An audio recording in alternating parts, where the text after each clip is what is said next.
Got it. Good evening. I am really proud to be here, and in listening to what was Assemblyman Wilk is doing as it relates to the sanitation, I just want to make a comment. The deep well injection issue came to our office, and Supervisor Antonovich sits on the sanitation district. And I have to say, I've been with Mike for 28 years, and this year I was so impressed with the community out here and how they came together.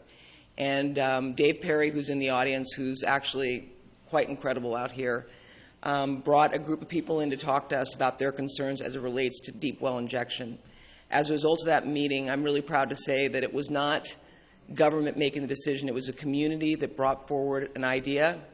They brought forward a group, and in fact, that idea was brought to sanitation. The supervisor pushed it, and it's been adopted, and so deep well injections are off the table. And as it relates to what Rosalind and Adele told you at the meeting, it is good to trust and verify. But I can tell you that because of the technology that's been brought forward, and technology is ever-changing, it is true that that is now probably going to be off the table entirely throughout the entire region. But understand that, to me, it should restore the faith in government in the fact that this was something the people spoke, the people said, we're not going to accept this, and as a result, they made the difference. And this was a group, not only our town council, Westridge Town Council. I'll take your questions. I'll make it short so you can ask questions, okay? So I actually am really pleased with that outcome. More to come, and it is good to trust and verify, but I'm confident that moving forward, that is going to be the way of the future. Other good news in the Santa Clarita area is we're working on rebuilding of the sheriff's station with the city of Santa Clarita. While the unincorporated area is really under the jurisdiction of the Sheriff's Department, they also contract with the Sheriff's Department in Santa Clarita. It is one valley, one vision. So we are partnering with the city of Santa Clarita to come up with a new sheriff's station. And in part it is because, for those of you that have been in the sheriff's station, it's really, the department has outgrown that space, and it's necessary. But it's not enough just to have a sheriff's station in Santa Clarita. We're also working toward getting an annex close to the old road so that the unincorporated also has a substation available. And the goal is, with the growth, to expand that out as well. So you'll have two major sheriff stations down the road that will be benefiting the citizens of Santa Clarita Valley. Senior Center, I heard that was mentioned. We're working closely on the building of the new Senior Center. I'm excited. I think this is going to be the senior center for all of LA County. It's going to be huge. And our goal, my goal, is to co-locate departments within the senior center so that they are there to experience and see and be a part of the overall services that are provided. Oftentimes we do not co-locate, and I think that's really a missed opportunity, because when you're out there, you know, I handled health and welfare for the supervisor for 13 years. All of you was under my jurisdiction.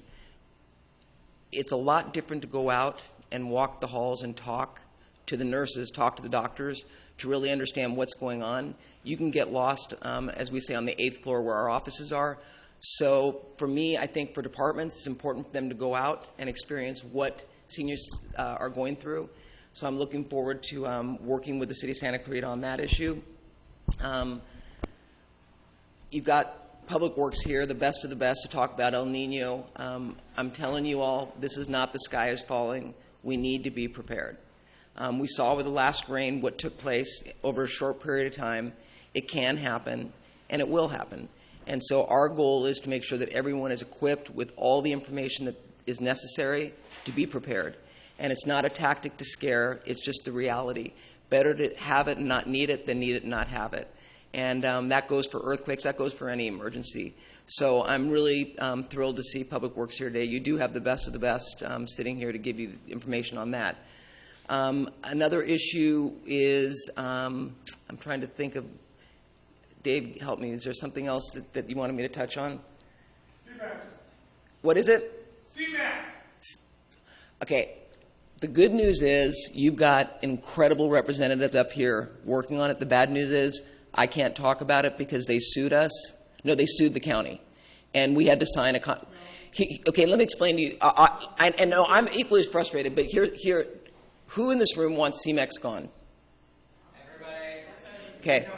So, my... How much is it going to cost to make it go away? Okay, my goal, okay, with all due respect, let me explain this to you, and I'm telling you the honest-to-God truth. I'll take notes. Please do. We are under a court order in our office, starting from Supervisor Antonovich, myself, our planning deputy. I have to sign every year an agreement. My biggest fear is that anything I say will jeopardize anything moving forward, and I don't want to do that. So I have to honor that. But what I'm telling you is you've got people in the city, Keller, who's gone back to D.C. several times on this issue. You've got Representative Steve Knight fighting for you. So I don't want to give CMEX the opportunity to appeal. I don't want to put it to them on a silver platter, so I can't talk about it. And it's really in your best interest for me not to talk about it. And if you want, I'll talk to you on the side later and go over exactly what's going on.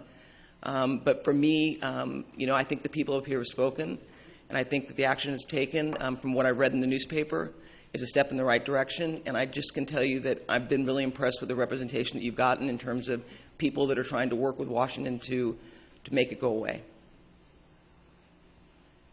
So, you have a question? Oh, is it my turn? Yeah. They made the mistake of putting the microphone in my hand. That's okay. That's okay. That was, that's fine. My name is Stacy Fortner, and when you first came to the podium, you were talking about a community that came together and spoke and were heard. We have an entire community out here that is speaking up and is not being heard, and it's about the Chiquita landfill expansion. And we've gone to Antonovich's office. We actually gave a resolution and a civil rights violation, handed it to a receptionist at Antonovich's office here in Santa Clarita, and she wouldn't even give us her name. We have gone to the DEIR meetings. We have spoken up. We've had press. We've had them here talking to the Canyon Country folks here. We're not heard. They're not heard. We have an entire community, 70% Latino and non-English speaking people that are completely disenfranchised because nothing was distributed in Spanish to these people. And since you're here and you're recognizing that a community needs to come together to take action, to get action, we're not getting any action, and we're not even getting lip service. We're getting absolutely nothing. I know that another DEIR hearing, the final hearing is coming up. They pushed it to it's next year. January? Yeah. Yeah. So talk to us. Tell us what's going on with that, Well, because nobody wants it except for actually, Waste that's Connections. not fair because we've met with both sides, because there is, in fact, a contingency that is in support of modification of the existing Chiquita Canyon. The EIR is coming forward in January, and you are being heard, and there is going to be a hearing. And for you to believe that you're not is unfortunate. I can tell you that we've talked to people, and it was touched on, I believe, in your remarks when you were opening up about the fact that AQMD is so far away that by the time they come up, and you have to have a certain number of complaints before they'll come up, we have argued with AQMD that you can basically do a graph to find out when that peak hours are, and you can have someone positioned up here so that if you know that you're getting calls between the hours of 4 and 6 o'clock at night, then you just have, even if they're sitting in their car, they should be within minutes away from being up there with whatever equipment's necessary. The equipment that they're using for their testing is their nose. Okay, well, but actually, we've got Sunshine Canyon as well, and so this issue is also with Sunshine Canyon, and there is equipment that they can and should be bringing up to do a count. And if you give me your card or your name, I'll follow up with you tomorrow. I'm not hard to find. Okay, well, yeah, okay, but I still would need it. I'll give it to you, but I'm just saying I'm not that hard to find. Okay, I'm sorry, what is your name? Stacy Fortner. Okay. I'd be more than happy to follow up with you on that, because there are issues, and if you feel like you're not being heard, that's unfortunate, because I can tell you that the supervisors have meetings and has talked to people within the community, on both sides of this issue. And the reality is that you are being heard. And you may not get the outcome the way you want it, but the thought that you're not being heard is not accurate. So my last meeting with Mike Dean was him laughing, saying, yeah, we know we probably won't get all of what we're asking for, but we need to maximize and ask for every inch of the property that we have available in hopes that maybe they'll give us 3/4 of it, which is more than what we anticipated we would ever get. So they're laughing at us. Okay, we'll see who's laughing at the end, though, right? I mean, if he's laughing at you, my point is that that assumption on his part is a huge assumption. I think it's got to go through the process. And I can tell you, being downtown, there is no done deal. There's no deal being cut behind closed doors. The supervisor is incredibly sensitive to the residents that are living in Valverde. And for us, it is about the quality of life up there. And it's same with Sunshine Canyon. This is not a unique issue to Chiquita. This is also happening in Sunshine Canyon. And actually, when we had a group come down that lives close to Sunshine Canyon, they were talking about the fact that they can't sit outside during the summer and eat dinner because of the smell. That's a quality of life issue, and that's a problem. And we recognize it. And that's when we started talking to the AQMD, who said it takes 3 to 4 phone calls, and then it's got to be through a certain period of time, and then they'll summon someone out from Diamond Bar. And that's unacceptable. And we completely agree with that. That is totally unacceptable, and people should expect more. And so, again, I'd be more than happy to talk to you about this. I'm not being coy, but, I think there's a lot more to both sides that I'd like to talk to you about. Yeah. Follow-up to that is I'm an individual who lives in Santa Clarita, but I've also been working with the activists in Valverde on the Chiquita Canyon landfill expansion.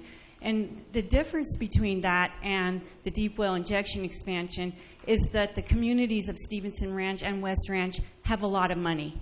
And they immediately engaged their resources. They had lawn signs made, they engaged attorneys, and they pushed the issue and got the attention from our electeds. The Valverde people don't have that kind of resource, and the people in Santa Clarita are not aware of the situation. It's not just a Valverde community issue. It's an entire valley issue because we'll be affected by the traffic. Our air quality will be affected, and we will be known as the community with the largest dump in North America. So when that happens, we won't be laughing, okay? People will be screaming. So to make it a question, I heard you say that there's a contingency asking for modification. I'm not aware of that. I'd like to know who they are, and I'd like to be connected with those people because I haven't heard of that. Okay, I'd be more than happy to get you, Dave. We'll talk afterwards, and I'll get you, because we've got both sides that have come in and talked to us about their positions. And I can tell you this. Having lawn signs or having money does not make a difference. It doesn't gain you access.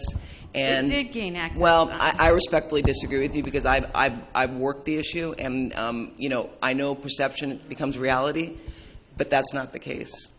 And so no one is advocating for the residents of Santa Clarita. Even our own city council will not take a stand on the Chiquita Canyon landfill expansion.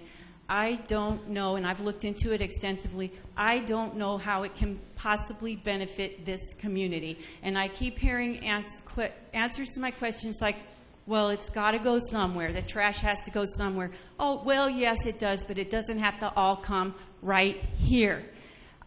So you mentioned there's and I'd be more. I will provide you with information on that. I will. I mean, I have no problem providing you that information. I don't have it in front of me tonight, but Dave Perry's here, and we'll get it tomorrow for you. Thank you.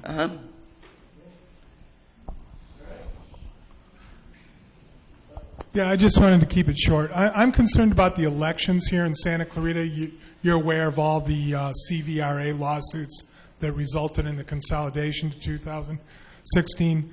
I'm concerned that the Los Angeles County Recorder is not prepared to handle this work. As you may or may not be aware, the financial disclosures of the candidates go down to the LA County Register. They are unwilling to provide those to us out here in the community. We literally have to drive to Norwalk.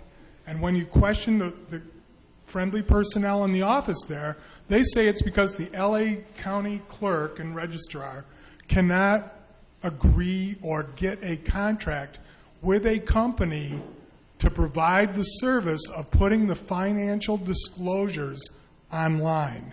So before this, how long would you either don't believe me or... No, I'll tell you, finish your question, and I'll explain to you what's going on, because The question is, with these elections coming up in 2016, I consider a vital concern. I drove to Norwalk to get information on the candidates, and there's very revealing information in there, whether they fail to disclose or they do disclose, that can help an informed citizen, which, you know, this room is full of them, but the rest of the community is not, as to what candidate to vote for.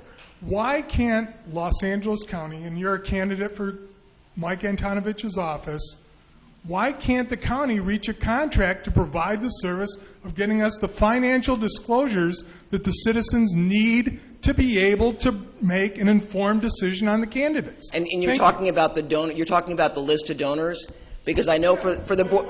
Let me just say on that, because the board documents relating to that are up, so they are available online. They're not. Okay. Not for the candidates in the No, and that's what I was going to say to you. For local, that may not be the case. I know for Board of Supervisors, they are online. I will find out. I was not aware that they are not. And in answer to your question regarding the consolidation of elections, that's been one of the greatest concerns for the registrar recorder, is that you've got an individual law firm that's been suing cities to require consolidation and do other things. And so as a result, cities are knocking at the door saying we need to consolidate because we're being sued. So that is a real issue for the registrar recorder, and I'm not going to tell you it's not. But as it relates to your concern, I agree with you. I think it's unacceptable that you'd have to drive down there to get those documents. So I will look into that tomorrow. I was not aware that they're having a problem getting a contract, but I do agree with you. So, and then as it relates to the forms, I'm really impressed that you know all the numbers, because there's a lot of forms to fill out. Yeah, I know. Actually, you know, it's when I look at the number of people that live in LA County, it's about 10.2 million people, and you look at the number of people that are registered to vote, and then you look at the number of people that show up to vote, it's pretty disheartening. So it's nice to have people engaged. So, all right. Thank you. Can I come back? Okay.